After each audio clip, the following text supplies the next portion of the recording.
very much. And Jeff, it's 4:32. We want to get to that breaking news in the Bronx. An NYPD officer out of the hospital recovering after he was shot late last night. The suspected gunman was also shot during an exchange of gunfire with the police. He later died. That shooting happened just before 11 last night at Bathgate Avenue and Claremont Parkway. And this morning we have live team coverage of the investigation and what we're learning about the suspect. We begin with Eyewitness News reporter Derek Waller live at the scene in the Claremont section. Derek? And Ken, Charlene, moments ago, we learned that the man involved in this gunfight with police actually died at the hospital this morning. I can show you what the scene looks like right now. A large crime scene here on Claremont Parkway near Bathgate Avenue. And overnight, the officer shot was also released from the hospital. Hold up!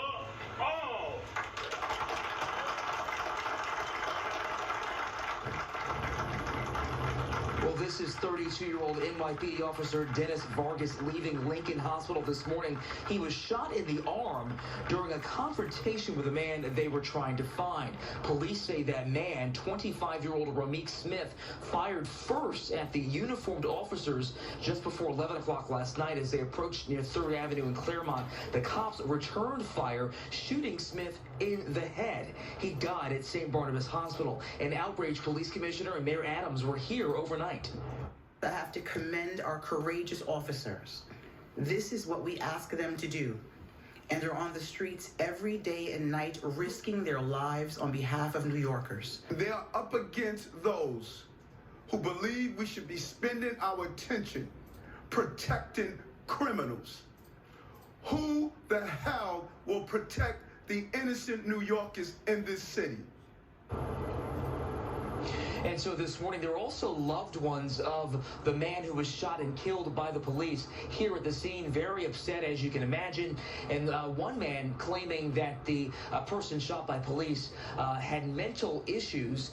More on that coming up when I see you in 30 minutes. Reporting live here in the Bronx, I'm Derek Waller, Channel 7 Eyewitness News. Derek, thank you for that. And this morning, we're learning the suspected shooter, 25-year-old Ramik Smith, had an extensive criminal background, a point that the mayor and police leadership highlighted early this morning. Eyewitness News reporter Candace McCowan live at St. Barnabas Hospital in the East Tremont section of the Bronx with that part of our coverage. Good morning, Candace. Charlene, good morning. As you heard, that 25-year-old suspect, Ramik Smith, he was shot in the head. He was brought here to St. Barnabas Hospital, initially in critical condition, but eventually passing away. I want to show you this picture that NYPD released overnight. It's showing the gun they say that they recovered at the scene. It's a 9mm Glock that was reported stolen last year in Richmond, Virginia. Now, this is far from Smith's first run-in with the NYPD. He was awaiting sentencing after pleading guilty when officers say they found a .32 caliber handgun on him when he was caught not paying the fare at the Coney Island Stillwell Avenue subway station in 2020. Now, because of delays, his sentencing was delayed twice since December. The mayor is saying this case proves why stopping fare evaders is essential to the city's battle against violent criminals. People want to ask, why am I cracking down on fare evasions? That's why. People want to ask why we're conducting 300,000 stations inspections. That's why.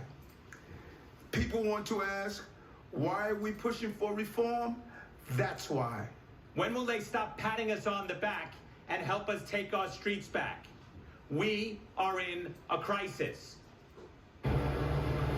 We are also hearing that Smith had 9 prior arrests, including an arrest for a robbery on Staten Island several years ago, that happening in 2016. Now, the mayor and police commissioner already set to speak later on today about repeat criminals. We're obviously going to hear more about this then. For now, live here in the East Tremont section of the Bronx, I'm Candace McCowan, Channel 7 Eyewitness News.